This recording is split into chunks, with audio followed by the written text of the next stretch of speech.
어려운 경제를 시원하게 씹어드립니다. 최경영의 오도독.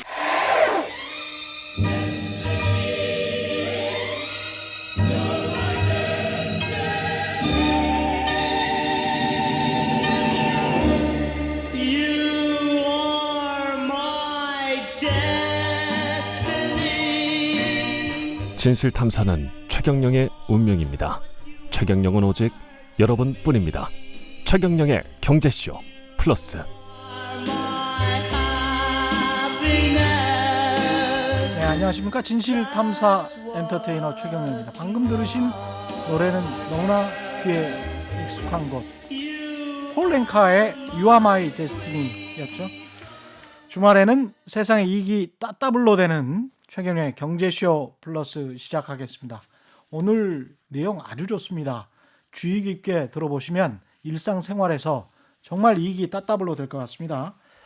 옆에 나오신 분은 생활법률 상식사전의 저자이신 의정부 지방법원 고양지원 형사과, 아이고 깁니다, 김영국 참여관 오셨습니다. 안녕하세요. 예, 안녕하십니까. 예, 생활법률 상식사전, 이게 좀, 그리고 이제 김영국 참여관에 관해서도 이름을 들어봤다거나 이 책을 좀 들어봤다 이런 분들이 꽤 많을 것 같아요. 예, 예. 먼저 아까 제 소개를 장황하게 해주셨는데, 예. 저는 법원 공무원 겸 예, 법조 칼럼니스트라고 법조 칼럼니스트. 불리는 것을 원합니다. 예, 그리고 법조 칼럼니스트로 여러 예. 곳에 기고를 해왔었죠, 사실. 예, 예. 사실 제가 이제 공무원 신분이라서 여러 가지 제약이 있긴 하지만 또 배운 게 도둑질이라고 학교 다닐 때 제가 신문 기자를 했는데 예. 그 꿈을 버리지 못하고 학교 다닐 때라는 건 대학 다닐 대학 때. 신문사 편집장까지 했었습니다. 그래서 언론계 어휴. 진출을 꿈꾸다가 높은 곳까지 가셨네요. 아이고, 그 현실과 타협하면서 예. 공무원이 되게 됐는데 예. 또 배운 게 도둑질이라고 예.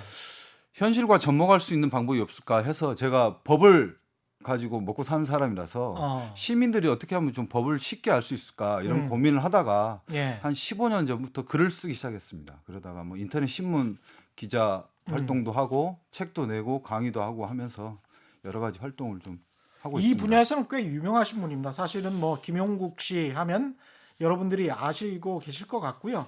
KBS의 한민족 방송인가요? 예, 예. 경제로 거기에, 통일로. 예, 거기에서도 경제로 통일로, 예, 예. 여기에서도 이제 고정 출연하고 계신 분인데, 예. 생활법률 상식사전, 예. 이거는 책이 꽤 낯이 익는데 많이 팔렸죠, 이거? 예, 뭐 한 30세 이상 팔려서 30세? 예, 조금 부수입으로는 좀 도움이 예. 되고 있습니다. 돈을 꽤 버실 것 예. 같습니다. 10주년 개정판이 엊그제 나와서 이것도 좀 많이 팔리면 제가 최 기자님 술 한잔 사도록 하겠습니다. 기대해 보고요. 예. 이게 지금 저 생활법률 그 상식 사전에 나와 있는 내용을 바탕으로 예. 우리 이제 시청자 청취자가 예. 야 이거는 몰랐지 또는 예. 이거는 헷갈렸을 거야라는 예. 경제 법률 상식을 오늘 알려주실 거 예, 아니에요? 예. 그렇습니다. 제가 뭐 주식 투자나 부동산 투자를 할 능력도 없고 예. 돈도 없지만 예. 제가 법원에 23년 근무하다 보니까 사소한 부주의로 자기 전 재산을 날리는 사람들, 그리고 이길 수 있는 소송에서 진 사람들 그렇죠. 상당히 많이 봤습니다. 그래서 제가 그렇다고 그분들을 붙잡고 법률 정보를 줄 수가 없어서 예. 책을 쓰게 됐고, 그다음에 지금도 다양한 매체에 기고를 하고 있는데, 그래서 오늘은 모르면 손해보고 알면 돈이 되는 모르면 경제와 손해보고 법률 이야기, 이렇게 한번 꾸며봤습니다. 알면 돈이 되는. 예. 이게 책을 쓰실 때 주변에 이제 판사분들이랄지 변호사분들도 많이 접하게 되실 텐데 예. 그분들에게 자문도 많이 구합니까? 자문도 많이 구합니다. 실제로 예를 들어서 뭐 예. 사람들이 법정에서 이렇게 했을 때 어떻게 할까? 판사가 뭐 재판 서류를 읽어볼까 이런 거 고민하지 않습니까? 예. 그리고 뭐 감옥에 갇혔는데 탄원서를 쓰면 도움이 될까? 근데 실제로 판사한테 물어보면 다양한 의견이 나오기 때문에 그런 내용도 책에 담아놨습니다. 그러니까 법원 공무원 생활을 지금 몇 년 하셨죠? 23년 차. 23년째. 예. 그러면 이게 각종 소송 사건이랄지 이런 인간의 희노애락 예. 대부분은 돈과 관련된 사건들이 많습니까? 어떻습니까? 소송 사건들이? 결국은 돈입니다. 그러니까 그래요? 사람들이 나는 돈이 아니라 명예를 찾고 싶다라고 소송을 하지만 예. 법원에서 해줄 수 있는 것은 돈밖에 없고 결국 그렇다고 예. 그분이 뭐 돈을 돌려주거나 예. 안 받거나 기부하거나 이런 거를 본 적은 없습니다. 예. 예. 어느 정도 우리나라에 사건들이 있습니까? 소송 사건이. 예, 이게 통계로 좀 말씀을 드려야 될 것 같은데요. 예. 2019년 가장 최근에 대법원에서 1년에 한 번씩 사법연감이라는 걸 발표합니다. 예. 근데 1년 전체 소송 사건이 658만 건. 658만 건? 예, 그중에 민사 사건이 475만 건 정도 되고 형사 사건이 한 150만 건 정도가 됩니다. 야. 그리고 이혼하는 커플도 1년에 한 10만 쌍 정도 되기 이거 때문에 이혼도 이제 소송을 해서 이혼을 하는. 소송을 하는 비율이 뭐 10만 쌍 중에 한 만 쌍이고 나머지는 그래요? 협의 이혼이라고 하는데 예. 협의 이혼 의사 확인도 결국 판사의 확인을 받아야 되기 때문에 그것도 소송으로 들어. 예, 소송은 아니더라도 법원의 사건으로 처리가 됩니다. 그렇군요. 예. 이게 그러면 민사 사건이 거의 500만 쌍 가까이 되나요? 500만 건. 예, 예. 1년에 한 500만 500만 건 되고 그 500만 건이 대부분 다 돈과 관련된 거다.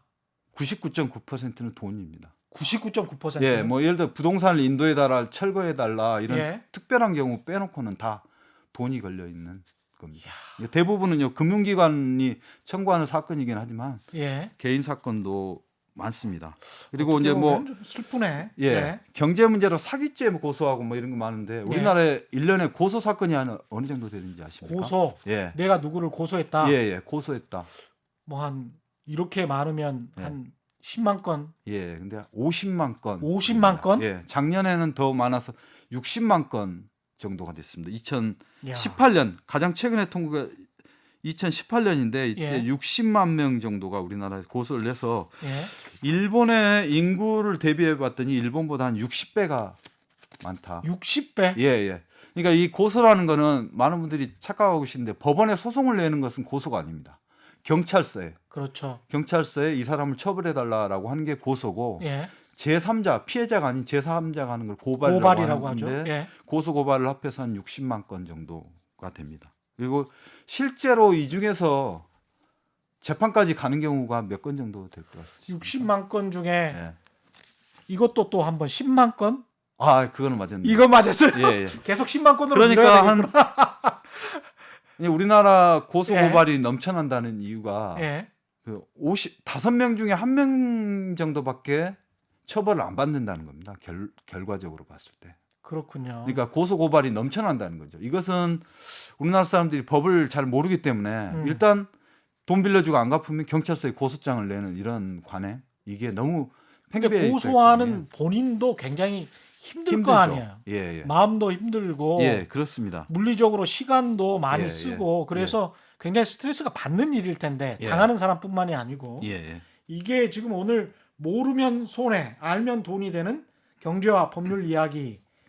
오늘은 특별히 OX로 한번 진행을 해보도록 하겠습니다. 예, 최 기자님의 법률 상식도 한번 테스트를 저는 하기 해봤습니다. 싫어요. 청취자분들, 시청자분들 꼭 한번 해보십시오. 그러니까 시청자, 청취자분들이 같이 맞춰보시고 예. 하나씩 문제를 풀도록 하겠습니다. 예, 제가 사례로 예. 뽑은 것은 빈번하게 일상생활에서 발생하고 실제로 재판까지 많이 가는 사례들을 중심으로 그런 것만. 했습니다. 예, 예. 굉장히 빈번한 사례들 예, 예. 제가 지금 가지고 있는데 1번 이런 경우 어떻게 생각하시는지 빌린 돈을 10년이 지나도록 안 갚았다면 사기에 해당한다. 예. O일까요? X일까요? 제가 여쭤봐야 되는데 최 기자님. 예, 제가 일단 진행자니까 예. 청취자분들께 여쭤보는 겁니다. 예. 빌린 돈을 10년이 지나도록 안 갚았다면 사기에 해당한다. O일까요? X일까요? 예. 답을 좀 해주십시오. 정답은 X입니다. X군요. 예. 근데 이게 당한 사람 입장에서는 또 한 가지 예. 사기랑 관련돼서 하나 더 문제를 한번 내드리겠습니다. 이거는 가슴에 손을 얹고 예. 그 정답 보지 말고 답변을 해주시기 바랍니다. 정답 안 보여요. 예. 백화점에서 세일을 했습니다. 예. 근데 알고 봤더니 50만 원짜리 물건이었는데 예. 100만 원짜리 가격표를 붙여놓고 예. 우리는 50% 세일한다. 예. 반값 세일해가지고 50만 원 정가에 팔았습니다. 예. 이것이 범죄가 될까요, 안 될까요? 이거는 취재를 좀 제가 했던 경우인데 예. 범죄는 안 될 거라고 봅니다. 범죄는 아니다. 예. 이것도 X입니다. 안 되죠? 범죄가 됩니다. 됩니까? 예, 범죄에 해당한다는 겁니다. 이거는 이제 제가 사기죄 1번, 2번은 사기죄랑 관련된 부분인데 아, 이거 범죄가 돼요? 범죄가 됩니다. 아, 그래요? 예, 예. 아, 재밌네. 그러면 예. 첫 번째 같은 경우에 예. 빌린 돈을 10년이 지나도록 안 갚았다면 사기에 해당되지 않는다는 거잖아요. 그렇습니다. 왜 안 되는 거예요, 일단?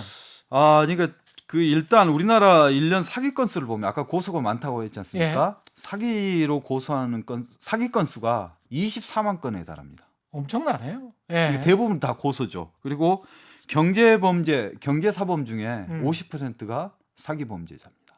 50%가. 예, 예. 안 그래도 지난 2주간 예. 경제쇼 플러스에서 사기, 주가 조작 예, 이런 예. 거 가지고 우리가 이야기를 했는데 예, 예. 그 정도로 많군요. 예. 그런데 아까 말씀드렸다시피 이게 실제 재판까지 가는 경우는 한 6만 건 정도에 불과했습니다. 6만 건 정도에. 예. 나머지는 무혐의 처분이 나오거나 뭐 기소유예되거나 뭐 기소 중지되거나 돈을 갚아서 합의가 됐거나 해서 처벌을 받지 않았는데요. 예. 예, 사기가 어떤 죄인지 일단은 정확하게 좀 알아야 될 것 같습니다. 아니 사기가 범죄로서. 어떤 죄인지는 좀 이따 말씀을 하시고 예. 왜 1번이 빌린 돈을 10년이 지나도록 안 갚았다면 예. 왜 근데 사기가 아니에요 이게. 그러니까 사기가 뭔지를 알아야 돼서 하는데 아 사기라는 사기는- 거를 먼저 예. 정의를 해야 된다. 예. 예. 그러니까 돈을 안 갚은 거는 뭐 비양심적인 거지만 그것이 국가가 나서서 처벌할 문제인지는 또 다른 문제이기 때문에 예. 그 형법에 죄라고 안 나와 있으면 처벌을 못 하게 돼 있습니다. 이걸 이제 죄형 법정주의라고 하는데 아. 예, 예.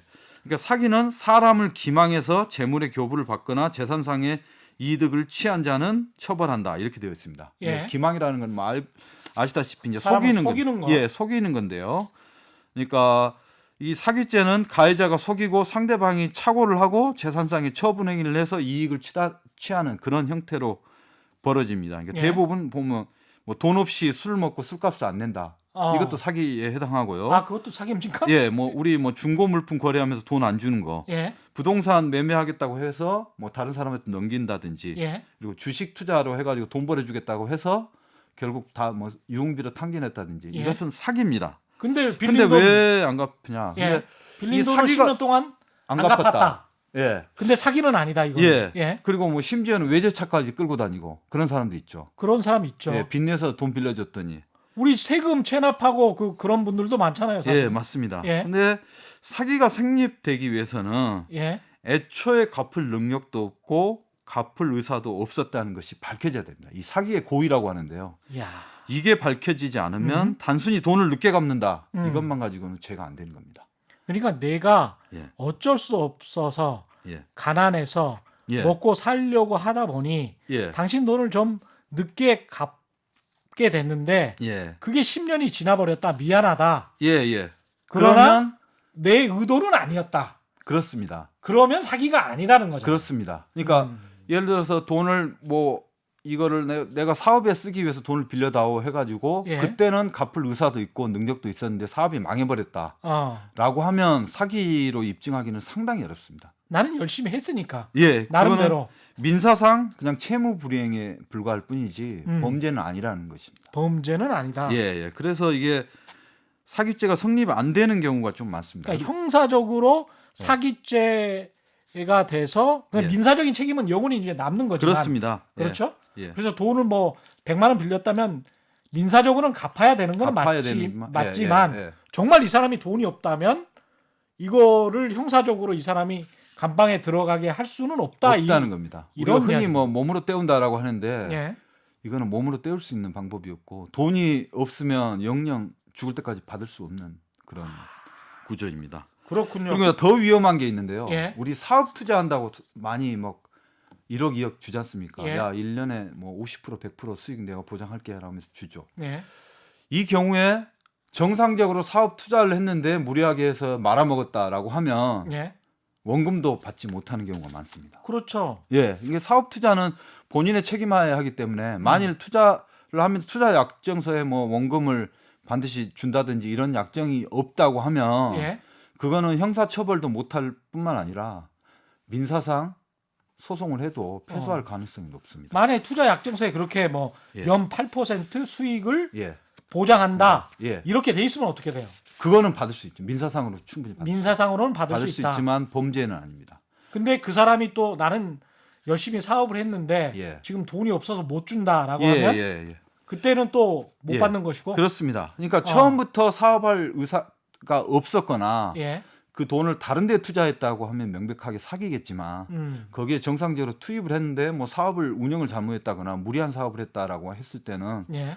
범죄가 되지 않습니다. 따라서 빌린 돈을 10년이 아니라 20년을 못 갚아도 경찰서로 가시면 안 되고 예. 법원에 민사소송을 제기하는 수밖에 없습니다. 법원에 민사소송을 제기하는 수밖에 없다. 예. 그 사람이 사실은 어떤 꽁쳐둔 돈이 있을 것이다. 예. 뭐 빌렸으니까 돈을. 예. 그래서 투자를 받았으니까 예. 그 돈으로 내 돈을 변제해라. 예. 이렇게 이제 민사소송하는 수밖에 할 없다는 거죠. 수는 있죠. 근데 예. 대부분 재산을 다른 사람 명의로 빼돌려 놓지 않습니까? 그렇죠. 그렇기 때문에 어렵습니다. 근데 이제 그것도 하나의 방법이 있는데 이거는 뭐 채권자 취소권이라고 해서 예. 그 짜고 다른 사람에게 뭐 부동산이라든지 뭐 예금을 넘겨줬다라고 했을 때는 그걸 추적을 해서 예. 다시 그 사람 명의로 돌리는 소송을 할 수는 있습니다. 하지만 근데 그 그게 소송이 너무 상당히 힘들죠. 어렵고 입증하기 어렵기 때문에 입증하기가 힘들죠. 예. 그거는 승소할 가능성이 상당히 낮습니다. 그게 거기다가 민사소송이면 예. 무슨 형사소송처럼 검찰이 나서서 무슨 그 그러진 사람의 않습니다. 계좌를 예. 압수수색한다거나 그래서 돈이 있는데 왜 안 주냐 예. 이렇게 할 그럴 수도 없는 수단이 거- 없고 민사는 그 법원의 입장이 심판만 보기 때문에 특정한 개인의 편을 들어줄 수가 없는 그런 구조로 되어 있습니다. 야 이게 한번 그러니까 그 사기 비슷한 것에 당한다거나 예. 그 사람이 그 양심이 어떤지는 모르겠지만 빌린 돈을 계속 안 준다고 하면 예. 그리고 돈이 없다고 하면 예. 받아내기가 굉장히 힘들다는 이야기네요. 예. 본인이 그러니까 감당할 수 있는 범위 내에서 하셔야 되고 예. 뭐 이자 몇 프로 여기에 현혹돼서 원금을 날리는 일이 좀 없었으면 좋겠다는 생각이 듭니다. 이 근데 백화점에서 아까 그러셨잖아요. 예, 예. 50만 원짜리 물건을 100만 원짜리로 속여서 예. 반값 세일로 50만 원에 팔았다면 예. 이거는 범죄가 아니다.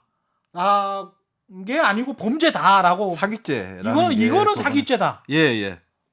그러니까 얼핏 이거는 생각하면 예. 소비자 입장에서 봤을 때 정가에 샀으니까 예. 뭐 기분은 나쁘지만 뭐 범죄는 아니지 않느냐라고 했지만 예. 법원의 입장은 달랐습니다. 그러니까 상품 광고에서 다소의 과장이라든지 예. 뭐 허위가 수반되는 것은 인정한다.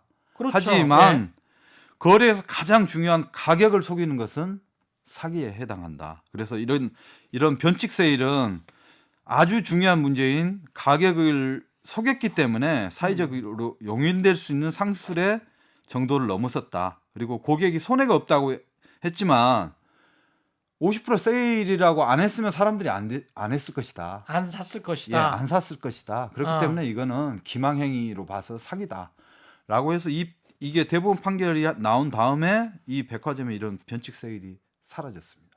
아 이게 언제 판결이에요? 이게 좀 한 10년 정도 된 사건. 그래요? 예. 좀 오래됐습니다. 그래서 뭐 가격이라든지 유통기한을 속였다든지 원산지를 속이는 것은 이게 사기죄에 해당된다는 판례가 있습니다. 그렇군요. 예. 그러니까 50만 원짜리 물건을 100만 원으로 속여서 예.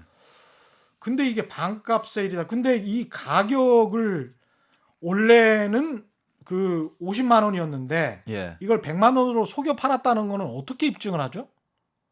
입증하기가 이거 쉽지 않았을 것 같은데. 저는 쉽지 않은데 아마 예. 그 뭐 고유 넘버라든지 이걸 통해서 백화점 뭐 세무서나 이런 데서 아마 조사를 했던 것 같습니다. 그리고 그 당시에 백화점별로 워낙 그 세일 경쟁이 치열했기 때문에 예. 아마 뭐 다른 백화점에서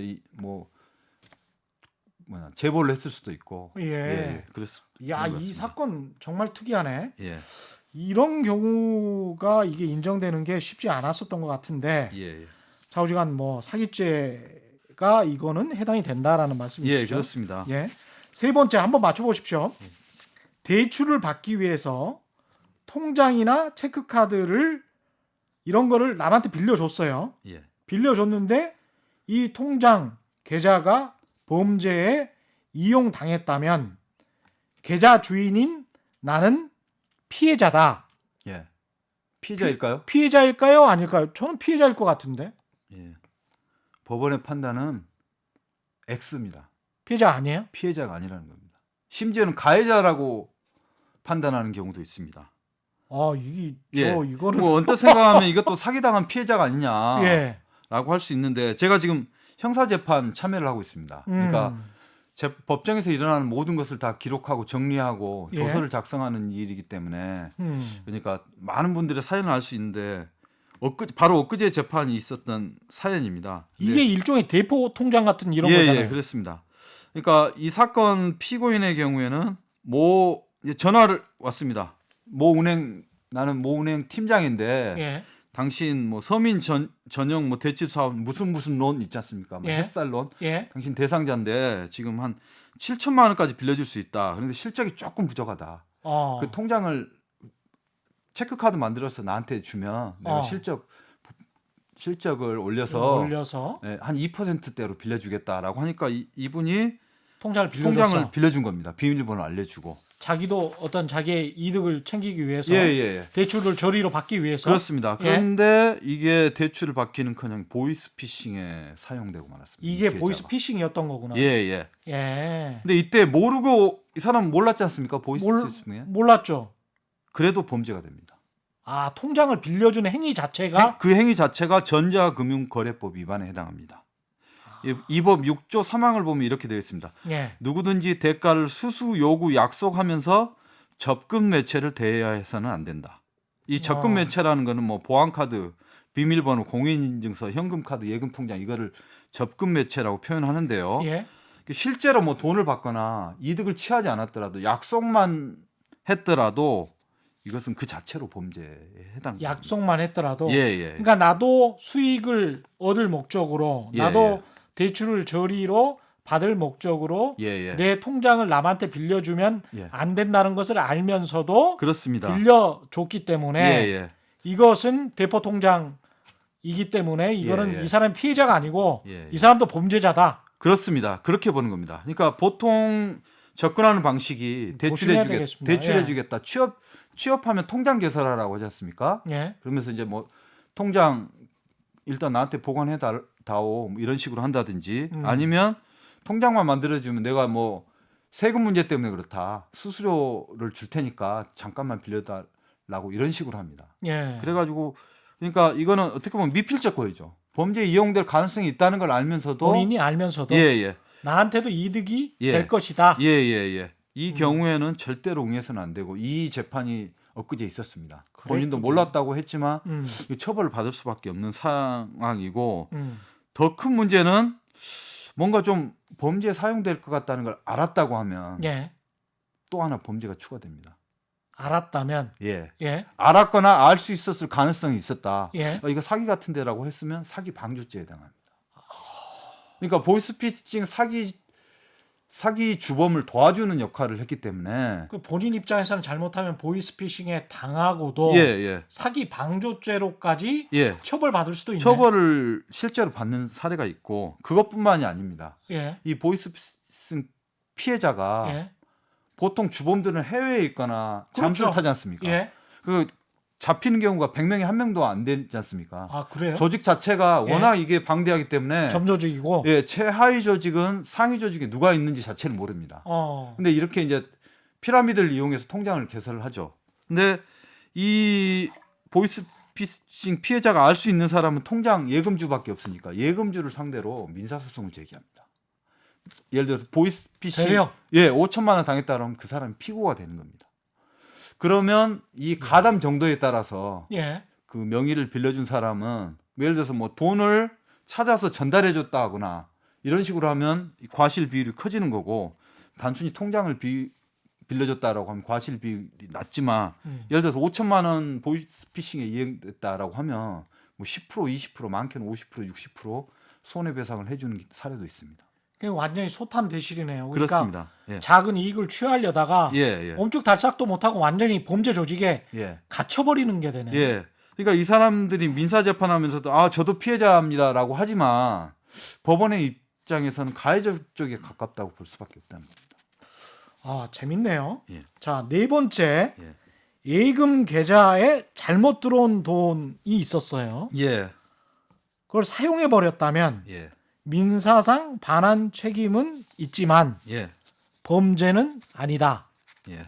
이거는 이제까지 패턴상 내가 보니까 예. 이거 범죄야. 범죄죠? 아, 예, 맞습니다. 감으로 맞추신 건가요? 그래 감이에요. 이제까지 패턴상 보니까 예, 이건 범죄인 것 같아요. 예, 예. 한 가지 제가 추가로 더 또 비슷한 거 질문 예. 드리겠습니다. 아, 길거리에서 돌발 퀴즈가 많네. 예. 예. 길거리에 지갑이 떨어져 있었어요. 길거리 지갑이 떨어져 예, 있다. 예. 근데 이 지갑 주인을 찾아주면 보상금을 받습니다. 그렇죠. 예, 예. 근데 핸드폰을 돌려주었다면 보상금을 청구할 수가 없다. 핸드폰을 돌려줬다면 예, 예. 청구할 수도 있는 거 아니에요? 할 수도 아니 OX로 다 맞춰야 됩니다. 할 수도 있는 게 아니고. 아, 헷갈리는데. 법에는 정답이 있습니다. 이게. 아, 그래요? 예. 청구할 수 있다. 있다. 예. 예, 그거 맞추셨네요. 아, 두 개 다 감으로 역시 맞추셨네요. 감으로. 예. 예. 일단 예금 계좌의 문제인데요. 이 예금 계좌도 예전에는 모르는 사람의 예금 계좌인 경우에는 예. 그냥 반환할 의무만 있지 이게 죄가 아니다라는 식으로 됐는데 예. 이게 한 10년 전에도 이거 대법원 판례가 있었습니다. 예. 그러니까 모르고 공 하나 더 붙여서 돈을 보낸 적이 있었습니다. 오, 이거. 예. 근데 이게 전혀 뭐 이해관계도 없는 사람인데 돈을 안 돌려준 겁니다. 당연히 돌려줘야 될 의무가 있는데 그렇죠. 돈을 다 써버린 건데 형사 고소를 했습니다. 예. 죄가 되느냐 안 되느냐 했는데 법원의 판단은 죄가 된다 했습니다. 죄가 된다. 예, 무슨 아. 죄일까요? 이게 무슨 남의 돈을 그냥 이렇게 이 횡령한 도둑질한 거 아니에요? 이거는 금방 단어 횡령? 횡령죄에 해당합니다. 횡령죄. 우리가 이제 공금 횡령 이것만 횡령이라고 생각하는데 예. 이 횡령이 성립되기 위해서는 예. 돈을 보관할 의무가 있어야 되거든요. 돈을 잘 보관할 의무. 예. 예를 들어서 뭐 회사 격리, 그다음에 뭐 우리 모임의 총무는 돈을 잘 보관해서 사용할 의무가 있지 않습니까? 그렇죠. 근데 잘못 들어온 돈을 이게 잘 보관할 의무가 있느냐라는 게 논란이 있었는데 대법원은 모르는 사람도 신의 성실의 원칙에 따라 신의 성실의 원칙에 따라서 반환할 의무가 있고 그것을 썼을 때는 횡령죄가 성립된다. 이 정도면 민주 시민으로서 보관을 했다가 돌려줘야 된다. 맞습니다. 이제 뭐 대원칙인데 우리가 사회생활하면서 일반적으로 예. 양심이 있는 사람은 당연히 의뢰해야 된다라는 것을 예. 형사에 적용을 한 겁니다. 그런 거군요. 예, 예. 그래서 예금주하고 송금인 사이에 아무런 관계가 없더라도 보관 관계가 성립되고 이거 썼을 때는 횡령죄가 성립된다. 이 법률이 상당히 좀 상식적이고 재밌네요. 예, 예. 어떤 의미에서는 예. 그 핸드폰 같은 경우도 또 현금 같은 경우도 보상금을 돌려받을 수 있고 예. 핸드폰도 이 귀중품이니까 예. 이게 보상금을 청구할 수 있다. 예, 뭐 이렇게 예. 되는 겁니까? 귀중품이라기보다는 예. 이거는 또 나와 있는 또 법이 있습니다. 이게 그냥 또- 감으로 하는 게 아니라 아. 유실물법이라는 법이 있습니다. 아, 유실물법. 예, 예. 그래서 이 법에 따르면 예. 타인의 유실물을 습득한 자는 신속하게 유실자 또는 소유자 등에게 반환하거나 경찰서에 제출해야 된다라고 되어 있습니다. 아, 그렇게 돼 있어요? 예, 예. 그래서 이 유실물을 습득하면 5%에서 20%의 거래 가액, 그 물건 가액 범위 내에서 지급하게 되어 있습니다. 이 물건 가액이라는 개념이 쉽게 생각하면 시가라고 생각하시면 됩니다. 그렇죠. 시가. 예. 그러니까 예를 들어서 현금인 경우에는 현금 액면가가 되겠죠. 예. 100만 원을 주었다라고 하면 이 100만 원을 주었을 때 이 사람의 뭐 기여도라든지 뭐 난이도 이걸 생각을 해서 5만 원에서 20만 원까지 지급해야 되고 핸드폰 예를 들어서 100만 원짜리다. 예. 새 거라고 하면 새 거에 준해서 지급하는 게 맞고 만약에 이게 중고다라고 하면 중고 시세에 따라서 5%에서 20% 범위 내에서 지급을 하는 게 맞습니다. 이게 안 됐을 때는 뭐 재판까지 가야 되겠지만 예. 만약에 누군가가 이걸 자신의 물건을 돌려줬다고 하면 예. 보상금을 지급하는 것이 맞습니다. 그러면 길거리에서 떨어진 지갑을 주었는데 예. 안 돌려줬다. 이건 똑같이 이제 횡령인 거죠? 횡령은 횡령인데 앞에 뭐가 좀 붙습니다. 무슨 횡령입니까? 점유이탈물 횡령이라고 아, 합니다. 점유이탈물. 예, 예. 그러니까 뭐 예. 예를 들어 지하철에 누가 노트북을 놓고 갔는데 가져갔다. 예. 그리고 뭐 가게에서 지갑이 떨어졌는데 가져갔다라고 하면 예. 이건 반환 책임만 있는 게 아니라 형사처벌을 받습니다. 형사처벌을 받는 거죠. 요즘엔 CCTV가 다 많지 않습니까? 예. 거의 100% 걸립니다. 심지어는 그렇구나. 길거리에서 반지 하나 주었다가 예. 분쟁이 돼서 그냥 사과하고 돌려주면 되는데 끝까지 우겨서 경찰서로 갔는데 이 사람 형사처벌 받은 사례도 있어요. 반지 하나 주었다가 안 돌려주려고 예. 부득불. 우기고 뭐 큰 소리 치고 하니까 경찰을 어. 불렀습니다. 경찰서까지 갔는데 재판을까지 받았죠. 벌금 200만 원. 아, 그냥 받은 범죄자가 사람. 돼버렸네. 범죄자가 된 겁니다. 그러니까 알게 모르게 이게 범죄자가 될 수가 있다는 그러니까 거예요. 한 순간의 욕심이나 잘못된 판단으로 범죄자가 될 수가 있는 거네요. 예. 조심해야 되겠습니다. 예. 이제 이혼 소송과 관련해서 예. 이혼 소송 아, 그 전에 또 한 가지 또 말씀드릴 게 있는데요. 또 있어요? 또 퀴즈 아니죠? 지갑 네, 퀴즈는 아니죠? 그 좀 여러분들이 좀 주의를 하셔야 되는 게 예. 지갑을 주었는데 신용카드가 있었어요. 신용카드가 있었다. 예, 그거를 사용하게 되는 경우에는 음. 죄가 엄청나게 또 늘어납니다. 아, 이건 단순하게 절도나 점유이탈물 횡령죄가 아니고 이제 실제 이런 경우가 있었습니다. 지갑을 준 남성이 이걸로 담배, 우유 사고 그다음에 노래방비까지 계산한 그냥 막 겁니다. 써버렸군요. 예. 남의 이게 또 신용카드를. CCTV에 찍혔는데 아휴, 징역형 처벌을 받았습니다. 징역? 아까 예. 말씀드린 대로 지갑 주운 것은 점유이탈물 횡령. 예. 그리고 편의점 주인에게 남의 카드로 자기 카드인 것처럼 한 것은 사기죄가 아, 된 겁니다. 여러 그리고 가지 죄가. 예, 또 타인의 카드를 부당하게 사용하는 것은 음. 카드사에 피해를 주기 때문에 이거는 여신 전문 금융업법 위반입니다. 여신 전문 금융업법 위반. 예, 그렇게 해서 이게 좀 징역형으로 감옥까지 간 사례가 야. 있었습니다. 예, 상식적으로 생각해서 이거를 남한테 안 돌려주고 뭐 오랜 시간 동안 이것저것 썼으니까 여러 예. 가지 그냥 범죄가 붙는 거군요. 예, 그렇습니다. 예. 이혼 소송 이야기를 또 이혼 소송 같은 경우도 워낙 많아서 지금 이렇게 넣으신 거죠? 아까 아, 10만 건? 1년에 뭐 결혼 건수가 지금 30만에서 한 25만으로 갈수록 감소를 하고 있는데 예. 이혼 건수는 10만에서 계속 소폭으로 늘고 있습니다. 아. 1년에. 그리고 이제 결혼 건수는 줄고 있는데 예. 이혼 건수는 늘고 그리고 있다. 그 중에 예. 결혼 생활 20년 이상 되신 분들의 이혼 비율이 거의 뭐 절반을 차지하고 있습니다. 아, 이른바 황혼 이혼. 예, 이제 황혼이혼이라고 하기도 어려울 정도로 일상화돼서, 그러니까 우리는 뭐 이혼하면 아주 특별한 경우라고 생각하지만 1년에 10만 쌍 20만 명이 이혼을 합니다. 이 10년이면 200만 명이 되는 이게 거죠. 대부분은 뭐 거기에다가 이제 성격 차이 이렇게 적어 놓습니까? 이혼 성격 협의 이혼하는 경우에는 다 성격 차이라고 적는 비율이 한 50% 되는데 사유? 예. 그 성격 차이에 많은 것이 포함돼 있으니까. 포함되어 있기 때문에 예. 그 구체적인 예. 사례는 뭐 부부들 당사자들만 알겠죠. 뭐 예, 어떻게 예. 알겠습니까? 예. 근데 이혼 소송에서 예. 이런 질문을 하셨네요. 그러니까 이혼 소송에서 예. 배우자 명의의 재산이 수백억 원대라면 예. 위자료는 예. 수억 원 정도는 받을 수 있다. 예. 이건 얼마나 오래 살아야 돼? 오래 살았고 서로 간의 귀책 사유 뭐 이런 것도 다 따지고 그럴 것 같은데 예. 이게 수억 원 정도는 받을 수도 있을 것 같습니까? 또 같은데요? 이게 예. 좀 넘어가는 건가 또? 근데 그것은 받을 수 없나? 뭐 최근에도 뭐 재벌가 이혼 그렇죠. 재판이 있었지 않습니까? 예. 실명을 거론하기는 그렇지만 예. 그래가지고 뭐 수백억대 뭐 판결이 났는데 그렇죠. 예. 근데 2조 원대 재산을 가지고 있던 예. 사람이 근데 한 몇백억 준 예, 거죠. 예, 한 예. 140억 정도 준 거죠. 예. 예. 그렇게 됐는데 우리 일반인들의 세계에서 위자료가 뭐 억대로 넘어가는 경우는 없으니까 이 청취자 여러분들은 그런 꿈을 안 꾸셨으면 좋겠습니다. 예.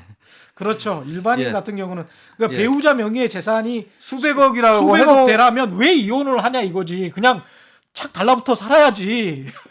예. 그런가요? 예. 이 사람 정못살 정신없는 사람이에요. 일단. 정못 살겠으면 이혼을 하는 예. 건데 그러니까 수백억 수천억대라고 해서 하더라도 예. 위자료 수억 원은 나올 수가 없습니다. 수억 원 나올 수가 없다. 예, 나올 수가 없습니다. 아, 그래요? 예, 지금 뭐 맞추신 거라고 생각하시는데 예. 틀렸습니다.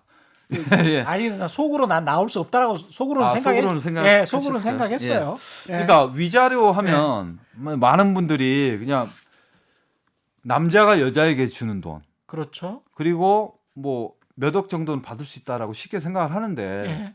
위자의 의미가 음. 위로하고 도와준다는 뜻입니다. 아. 근데 뭐 법에서 위로하고 도와주는 게 뭐 다독거릴 것도 아니고 뭘로 할 수 있겠습니까? 구체적 근거가 있어야지. 그리고 그 수단이라는 게 돈밖에 없지 않습니까? 결국 그렇죠. 돈이죠. 예. 그러니까 위자료라는 거는 물질적인 손해가 아니라 정신적인 손해, 정신적인 고통, 예.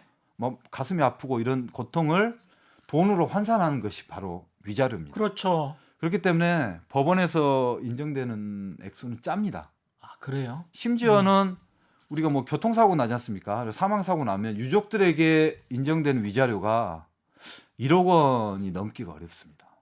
사람의 생명도 위자료로 1억 원이 넘기 어렵기 때문에 이혼 위자료가 수억 원이 나올 수 없고, 보통 위자료는 한 판사들의 여러 가지 의견을 들어보면 한 2천만 원 선에서 기준을 잡습니다.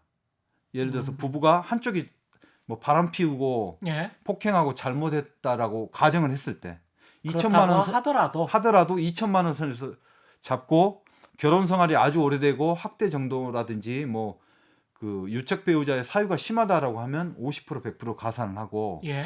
상대방도 잘못이 있다 아니면 좀 이게 수준이 낮다라고 하면 50% 108%를 또 100%를 감액을 합니다. 그렇기 그렇군요. 때문에 통상적으로 나오는 액수는 한 1,000만 원, 2천만 원 선이고요.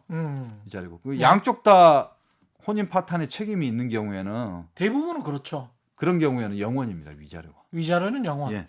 근데 이제 재산 분할은 할 수 있는 거 아니에요? 그러니까 중요한 게 재산 분할인데, 예. 이제 재산 분할은 뭐냐면 누가 결혼 생활에서 잘했냐 잘못했냐를 따지질 않습니다. 재산 분할은 재산을 부부 공동의 재산을 모으는데 예.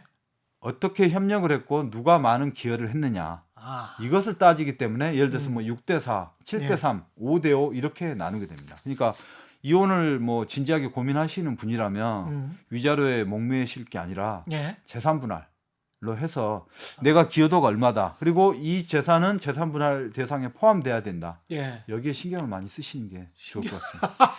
신경을 뭐 많이 쓰라고 그렇게 이야기하기는 좀 그렇지 않습니까? 예. 하여간 그렇습니다. 이혼을 되도록이면 독려하는 건 아닌데, 예, 이 되도록 안 하시는 게 좋죠. 예, 예. 부동산 집문서나 땅 예. 문서를 분실했을 때 예, 등기소에서 인감 증명서와 신분증 관계 서류를 가져가면 예, 재발급이 가능하다. 예, 제가 가령 땅 문서를 분실했다. 예, 등기소로 제 인감 증명서와 예, 제 신분증 관계 서류를 가져가면 예. 재발급이 가능해야 되는 거 아니에요? 이거 당연한 거 아니에요? 예전에 노인들 보면 막 장롱에 집문서 막 꽁꽁 숨겨놓고 막 잠궈놓고 막 하지 않습니까? 그렇죠. 땅 문서. 예. 예. 근데 이제 영화 같은데 보면 아들이 막 훔쳐가면 막 땅을 치고 통곡을 하고 막 이런 장면이 그렇죠. 나오는데 예. 재발급이 안 됩니다. 아니 본인이 가도 본인이 아니라 뭐 본인 뭐 누구 대통령이 와도 안 됩니다. 아니 본인 땅인데 본인 땅이라고 안 됩니다. 일단은 그 이 땅 문서, 집 문서의 정식 명칭은 예. 등기 필증 또는 등기 권리증이라고 하는데요. 예. 이거는 원래 계약서라든지 예. 처음에 등기했을 때 서류가 있기 때문에 등기소에서 이걸 복원하기가 일단 불가능하고, 또 하나 문제가 뭐냐면 이걸 2개, 3개 만들어 주다 보면 악용을 하는 사람이 생기게 됩니다. 위조할 수 있다. 위조가 아니라 등기소에서 위조에 도움을 주는 셈이 되기 때문에 분실하면 그 자체로 재발급을 해주지 않습니다. 재발급 안 해주면 내 재산이 날아가는 거예요, 그러면? 그렇게 되면 또 안 되겠죠. 그렇게 되면 안 되지. 굉장히 까다롭죠. 예. 그때 되면 예. 등기를 할 때마다 본인이 예. 인감증명서, 신분증 가져와서 예. 법무사나 변호사에게 본인이 맞다는 확인 서면을 받아오거나 등기 공무원한테 그때 확인서를 받아야 됩니다. 그렇지 않으면 보통 등기 권리증을 내면 이게 본인 소유가 맞다는 걸 확인하는데 예. 한 번 더 절차를 거치게 되는 겁니다. 좀 번거롭게 되는 거죠. 그렇게 되네요. 예. 그리고 이 등기 권리증을 몰래 훔쳤다, 아들이 훔쳐가지고 처분을 할 수 있을까요? 부동산을? 이게 지금 이야기 들어보니까 처분 못할 것 같은데요. 예. 이게 예. 하나의 안전장치인데 예. 등기 권리증 플러스 인감증명서하고 인감도장이 있어야 됩니다. 그러니까 예를 들어서 등기 권리증을 분실한 경우에는 예. 인감증명서하고 인감도장 관리를 잘 하셔야 됩니다. 보통 이제 뭐 아들이 훔쳐간 다음에 아버지 나 사업하는데 인감증명이 필요합니다라고 이걸 떼주는 순간 집이 날아갈 수도 있고, 그때는 누구에게도 책임을 물을 수가 없습니다.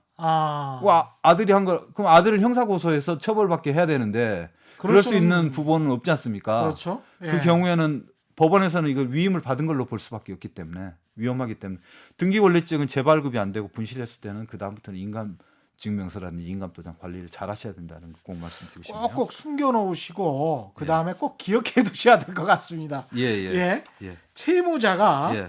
돈을 갚지 않으면 예. 배우자나 자식이 공동 책임을 져야 한다. 예. 이거는 아닌 것 같아요. 예, 이거는 뭐 상식적으로 생각하시더라도 그렇겠죠. 그렇죠? 예, 예, 예. 맞습니다. 그러니까 가족이 보증을 서지 않는 이상 예.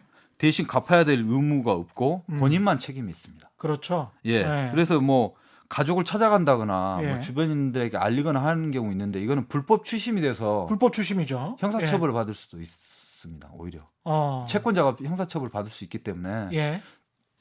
뭐 본인에게만 예. 하셔야 되고 다만 예외적인 경우가 있습니다.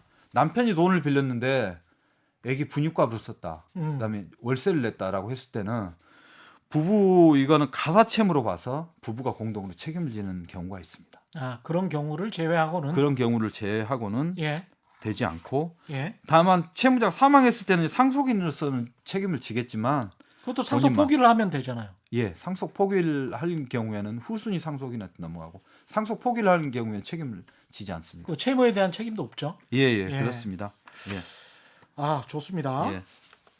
개인 간의 금전 거래 시 예. 개인 간 금전 거래를 할 때 예. 이자 약속이 없었더라도 예. 이자는 지급하는 것이 맞다. 예. 이건 아니다. 아, 그럼 무이자 아니 이자 약속이 없었기 때문에 예. 이자 약속이 없었 시중은행 정도 이자는 줘야 되지 않을까요? 아니 이게 이자 약속이 없었는데 왜 줘요 이걸? 아, 냉정하시네요. 맞았습니다. 맞죠? 예, 예. 단 예외가 있습니다. 상거래 있지 않습니까? 우리가 예. 상행위를 할 때 거래하는 것은 예. 이자 지급하는 게 원칙입니다. 아, 연 그렇군요. 6% 이자를 지급하는 게 원칙이지만 예를 들어 책임자님하고 저하고 그 돈을 주고 받았다라고 예. 하면 이자 약속이 없으면 지급하지 않는 것이 원칙입니다. 그러니까 원금만 돌려주면 되는 거죠. 예, 이거는 이제 법적으로 금전 소비대차 계약이라고 하는데 예. 이것은 무상 계약이 원칙으로 되어 있습니다. 아, 무상 계약. 예, 예. 서로 무상. 간에 그러니까 아까 신의 성실 예. 이야기하셨는데 예. 서로 간에 신의 성실에 따라서 예, 줄 수도 있지만 예. 안 준다고 해서 법적으로 청구할 수는 없습니다. 알겠습니다. 예, 예. 자, 그리고 10번째입니다. 오늘 예. 한 열 아, 근데 이자에 예. 대해서 좀 더 말씀을 드려야 될 것 보충 같은데요. 설명을 하실 예, 게 예. 있으면 하십시오. 예. 예. 그 이자 약정 없이 그냥 이렇게 돈을 빌려줬지 않습니까? 예. 근데 뭐 1년이고 2년이고 안 갚고 있어요. 1년이고 2년이고 안 예. 갚고 있어. 그냥 형편되면 갚기로 했는데 안 주고 있습니다. 예. 그럼 계속 마냥 이자 못 받고 줄 때까지 기다리고 있어야 될까요? 아니면 뭐 다른 방법이 있을까요? 연을 끊어야지 뭐. 연을 끊어요? 예. 연을 끊어도 돈을 못 받는데. 예, 연을 예. 그 다음부터는 이제 안 봐야죠, 뭐. 예. 이때는 방법이 있습니다. 예. 처음에 예를 들어서 뭐 선의로 돈을 빌려줬는데 안 갚지 않습니까? 예. 이자도 안 주고. 예. 이때는 최고라는 걸 할 수 있습니다. 최고. 최고. 예. 알리는 거죠. 통지하는 거죠. 그러니까 쉽게 말하면 내용 증명이라든지 문자로 보내서 야, 돈 안 갚은 지 1년 됐는데 돈 갚아라. 돈 갚아라. 한 달 후에까지 갚아라. 한 달 후에 안 갚으면 나는 그때는 뭐 조치를 취하겠다라고 예. 하지 않습니까? 이걸 어. 최고라고 하는데요. 예. 이 최고를 하면 그 최고 한 다음 날, 그러니까 한 달 후에 갚으라고 했으면 그 말일의 다음 날부터 민법상 연 5%를 청구할 수가 있습니다. 아, 이자가 없더라도 예. 최고를 하기 시작하면 예, 예. 명확하게 이제 법정 이자 정도는 받을 수 있다. 예, 그게 연 민법상 5%. 연 5%고 그리고 또 예. 아까 말씀 안 드렸는데 이자 약정이 없더라도 예. 변제기가 지나면 5%를 지급해야 됩니다. 아, 변제 기간이 예. 지나면 이자 약정 1년 후에 갚겠다라고 했으면 1년 동안 이자를 못 받지만 예. 그 다음 날부터는 연 5%를 받을 수가 있습니다. 그렇군요. 예. 아주 재밌습니다. 그리고 이자는 그러면 예를 들어서 뭐 월 10% 주겠다, 20% 주겠다 이런 약속 하지 않습니까? 예. 이거 다 받을 수 있을까요? 아니 근데 그것도 법정 무슨 상한선이 분명히 있을 것 같아요. 예, 예. 이게 예. 이자 제한법이라는 게 있는데요. 그렇죠. 개인 간의 거래에서 특히 사채 같은 경우 쓸 경우에 음. 뭐 살인적인 이자 때문에 뭐 고금리 때문에. 예. 예. 그다음에 뭐 극단적인 선택을 하거나 뭐 이런 경우도 있지 않습니까? 그렇습니다. 예. 예. 그래서 이자 제한법이라는 게 1962년부터 생겨서 시행이 됐습니다. 왜냐하면 국가가 개입을 하는 거죠. 예. 개인 사생활에도 너무나 가혹하면 안 되기 때문에. 그렇죠. 그런데 이게 97년 IMF 구제 금융을 받으면서 IMF의 요건이 야 이자 제한법 없애라고 해서 눈물을 머금고 이게 폐지가 됐었습니다. 야, 이게 그러니까 외국 은행들 98년도에 또 폐지됐죠. 자기들 멋대로 또 그렇죠. 장사하라고. 예. 야. 그랬다가 이게 한 10년 지나서 2007년 3월에 다시 제정이 돼서 예. 현재는 시행되고 있는데 개인 간의 거래 그리고 뭐 은행 거래를 포함하는 겁니다. 이 거래에서는 현재는 연 24%를 넘을 수가 없습니다.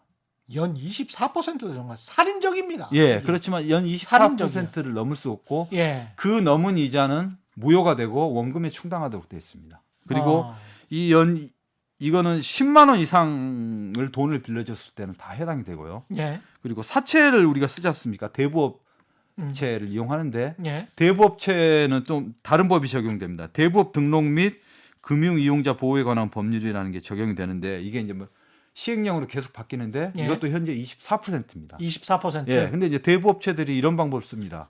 이자라고 안 하고 뭐 상담료, 뭐 수수료 뭐 이런 명목을 하는데 예. 이것도 다 이자로 포함되도록 법에 나와 있기 때문에 절대 응하면 안 되겠습니다. 응하면 안 됩니다. 예. 예. 그리고 나중에 소송을 제기할 수도 있기 때문에 예, 이거는 무효라는 걸 꼭 기억하시고요. 연 24% 이상은 예. 줄 필요가 없다. 이자를. 예, 그렇습니다. 예. 그리고 24% 초과해서 이자를 받으면 예. 형사처벌도 받습니다.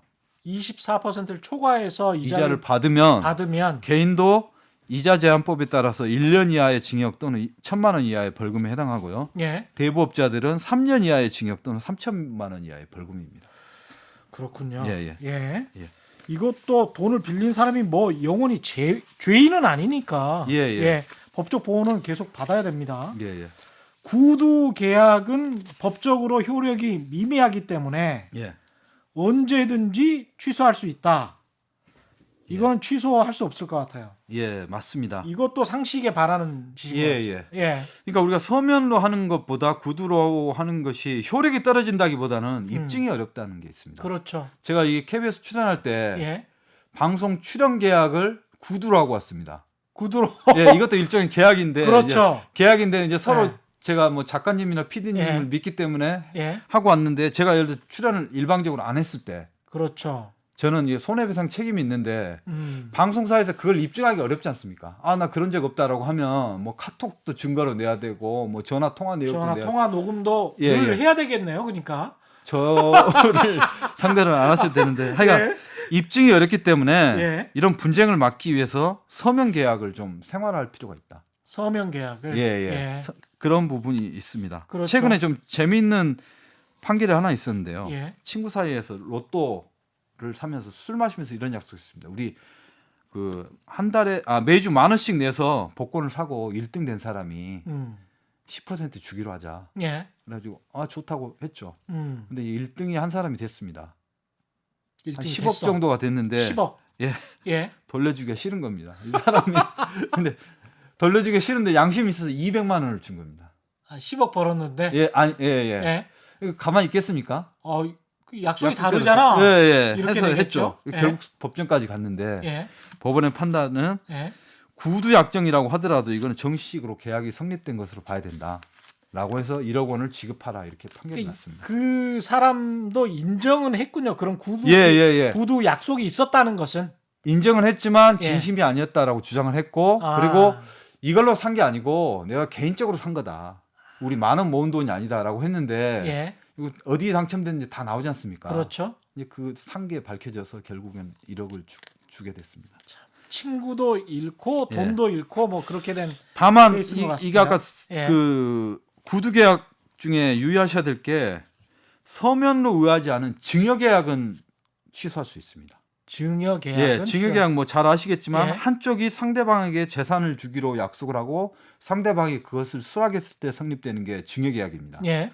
그러니까 예를 들어서 뭐 애인에게 내가 금반지 사줄게, 다이아 반지 사줄게라고 약속을 하지 않습니까? 예. 이것도 증여 계약이 성립되는데 갑자기 마음이 바뀌어가지고 내 사주기 싫어졌어. 아니면 어. 돈이 없어라고 했을 때 재판을 가더라도 이거는 증여계약은 취소할 수 있기 때문에 해제할 수가 있습니다. 그렇군요. 그렇기 때문에 이것은 일반적으로 주기로 한 것은 언제든지 취소할 수 있다.